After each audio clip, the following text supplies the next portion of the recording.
Hello ladies and gentlemen, welcome back to Vertical Bullet, welcome back to another video. Our today's video is about Valorant and how you can improve in this game. But before we begin, go ahead and subscribe to the channel and leave a like if you enjoyed this video. So each day, Valorant player base is increasing exponentially, which makes it one of the most played games on Twitch right now. Since this is a Riot game, we expect a lot of non-FPS players to join the battle. Thus, many will face some obstacles in terms of aiming and strategies. That's why we will provide you with the best Valorant tips and tricks on how to get better at the game. So the first thing we're gonna talk about is finding the right sensitivity. There are two ways to find the right sensitivity. The first one is to convert it. If you've been playing FPS games for quite a while and you don't want to change the sensitivity when you play Valorant, you can easily convert your current sensitivity. Riot provided some variables that you can use to calculate the sensitivity. And the second method is gradual sensitivity optimization. If you have no experience with shooter games in general, or FPS games more specifically, you will have no option but to rely on the gradual sensitivity optimization. You will have to start from a low to a high sensitivity while testing your aim each time, gradually increasing the sensitivity until you reach the perfect variable. Once you achieve that, you now have to stick with it. Never change the sensitivity if any minor failure occurs due to an off aim. Your brain is trying to adjust your hand-eye coordination, and this will take time. Your muscle memory will be greatly improved if you just stick with it and play a lot of games. If you want to know more about how muscle memory works when you play video games, we have a detailed guide that you can find it down in the description. Number 2. Crosshair placement. Crosshair placement is very crucial if you want to get more frags and stop dying each time you peek that corner, as you will have to adjust your crosshair in order to hit your opponent.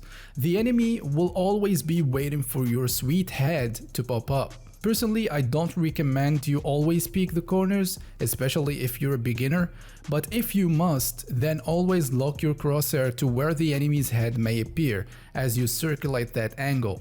Like all bad habits, wrong crosshair placement is not that easy to fix nor get used to fast.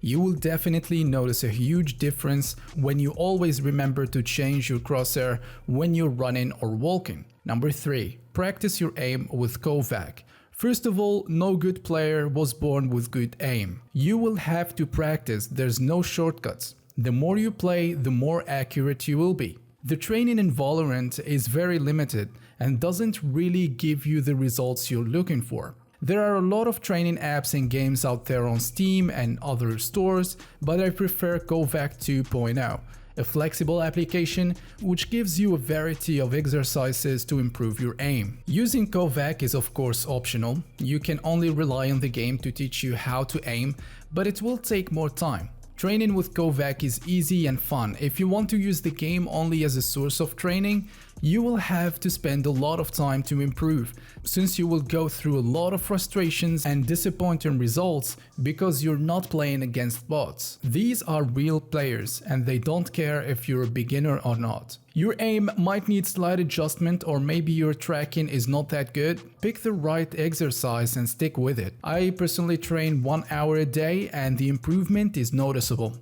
Number 4. Work as a team. Communication is the key to succeed in any competitive game. Be more specific and clear as soon as you see an enemy. Cooperation is always the essential ingredient to win a match. Without it, you and your team will suffer the consequences and your KD will be negatively affected.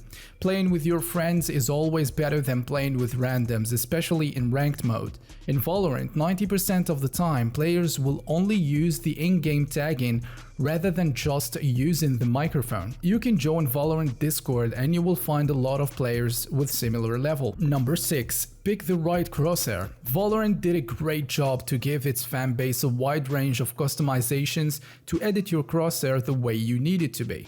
Many players are saying that a green or red point at the center of the screen will give you more accuracy and will be useful when you're trying to headshot someone from afar. That may give you some advantage, however the crosshair will get lost during gunfights, and you will lose track of your opponents very easily, increasing the frustrations even more. On the other hand, others might say that the classical CSGO crosshair is the best one so far. With this custom crosshair, I find it really easy to hit the target no matter where he or she stands. Adding a stroke to the crosshair will make it really clear, perfect and ready to hit the target. You might see your favorite streamer using the first custom crosshair, or another esports player is using the classical one. Make sure to try everything. Preferences and opinions about which one is better than the other may vary, and the result is the same. So go ham and use your own custom crosshair with which you will feel comfortable. Number 7. Map knowledge.